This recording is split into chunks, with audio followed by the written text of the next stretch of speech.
I have just read the complete, every single Amazing Spider-Man comic book that has ever been published. I have officially read them all. And that's super exciting for me because back in January, I decided I was going to read all of Amazing Spider-Man. It felt like a lifetime.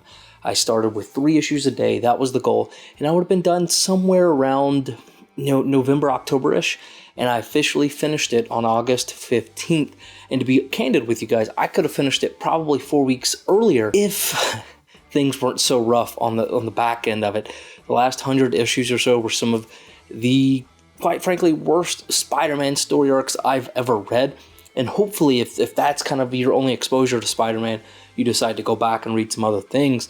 But with that being said, this has changed my viewpoint so many different ways within the comic book world, from collecting to reading to appreciation, all kinds of different things. So let's talk about a few of those things first.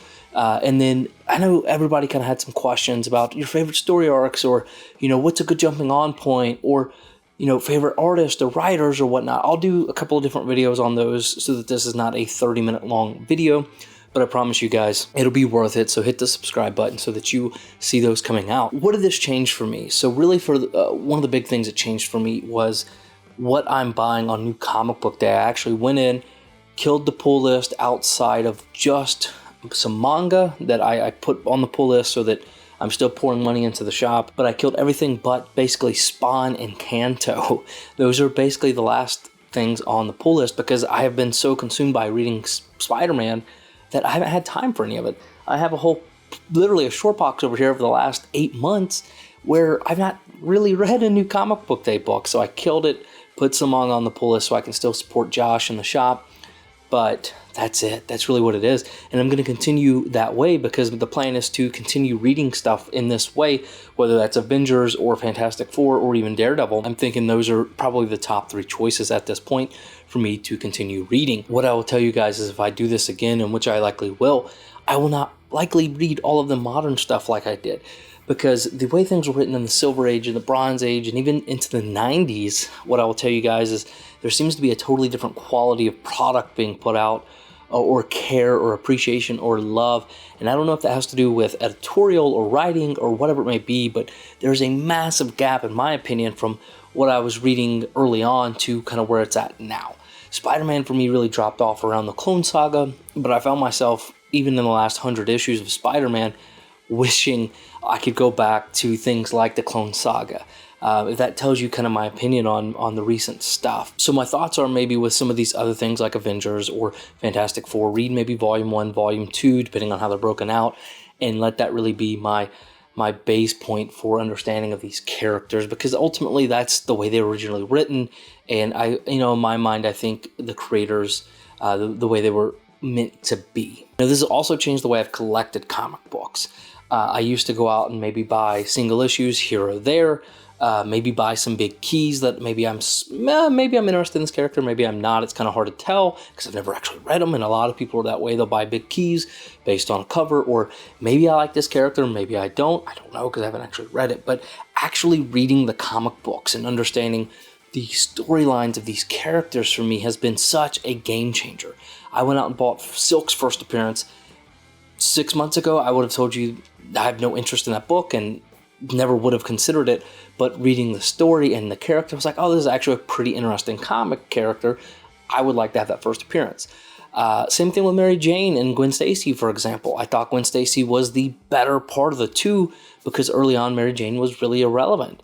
And I was quite frustrated whenever they killed off Gwen Stacy. And it kind of stinks because you really don't get much of Gwen Stacy until you get to like the Spider-Verse stuff, and even then it's not the same Gwen Stacy for literally decades once, Jerry Conway killed her off. So, but I did decide, I was like, I really like those two characters, I'm going to go buy those.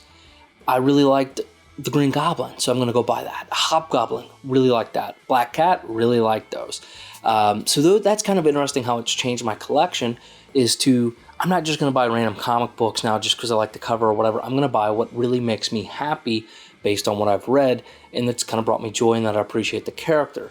I've also really decided, instead of doing like massive runs of comics, I'm going to collect the collected editions, whether that's in the omnibus or some of the other Spider-Man collected editions you guys have seen me pick up because it contains my favorite story arcs and the art and things like that.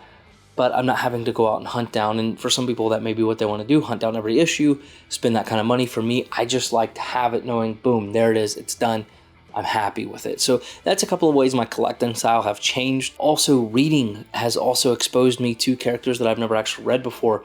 A lot of Fantastic Four exposure, a lot of X-Men exposure, some exposure to some of these other, like the Hulk was in there early on.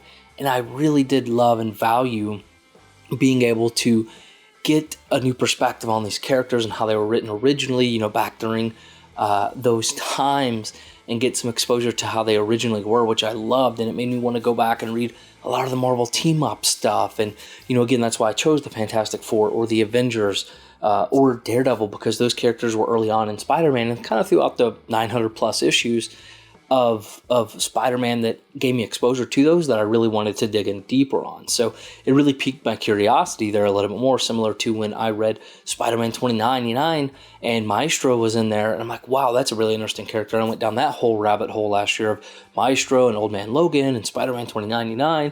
So it was pretty interesting there, and that's what I've loved so much about this, is because there's so many years of rich history within these characters that until you really go back and read them, you can't truly appreciate, I think. And I know you could go back and read a few story arcs in here or there, and I'll do that in another video of kind of my recommended reads. But I think this was by far and away one of my favorite things I've ever done within comic books. You know, with Spider-Man, I would highly suggest, you know, if you've ever been interested, you know, at least read the first 150 issues or so. And that will give you a great baseline, a really true appreciation of how they originally thought Spider-Man should be, and you don't have so much of this editorialized, so to speak, stories that we're getting a lot nowadays. So it's very interesting. Guys, I've truly appreciated Spider-Man and loved what's happened, and it's been really good. So I'm going to continue doing this, guys. But do me a favor, drop me a comment down below. Let me know if there's some topics on Spider-Man, whether that's, you know, who's your favorite artist or any of these other questions, favorite storylines that you would like to see a video done on, and I will work towards getting all of those done. But guys, you're the best part of Two Brothers Comic. Don't forget to like, subscribe, and share it out. And as always, collect your way.